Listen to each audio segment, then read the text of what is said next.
13వ రోజు సంఖ్యాకాండం 31 నుండి ద్వితీయోపదేశకాండం 7 అధ్యాయాల వరకు చదవండి. ఒక్కొక్క ప్రార్థన 21 సారి చేయండి.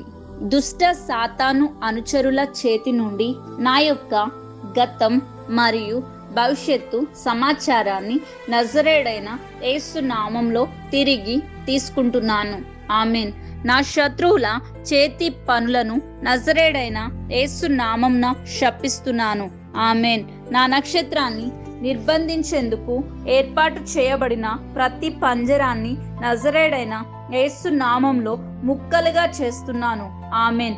ఓ అబ్రహాము, ఇస్సాకు, యాకోబుల దేవా, ఇప్పుడే లేచి నా జీవితంలో ఉన్న ప్రతి మొండి శక్తుల నుండి నజరేయుడైన యేసు నామంన విడిపించండి.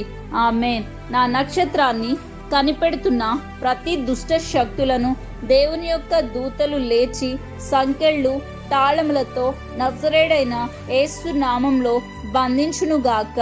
ఆమేన్. నా జీవితానికి వ్యతిరేకంగా దుష్ట మూర్ఖతను ప్రదర్శిస్తున్న ప్రతి చెయ్యి నజరేయుడైన యేసు నామంలో ఎండిపోనుగాక.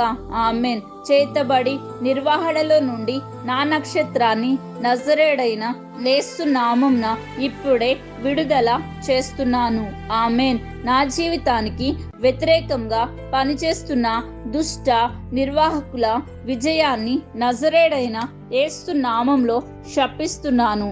ఆమేన్. ప్రతి సాతాను పరికరాలలో నుండి నా నక్షత్రాన్ని నజరేయుడైన యేసు నామంన విడుదల చేస్తున్నాను. ఆమేన్. పరలోకమందున నా తండ్రి, నా ప్రార్థనలన్నిటికీ సమాధానాలు ఇచ్చినందుకు నజరేయుడైన యేసు నామంన కృతజ్ఞతాస్తుతులు చెల్లిస్తున్నాను. ఆమేన్.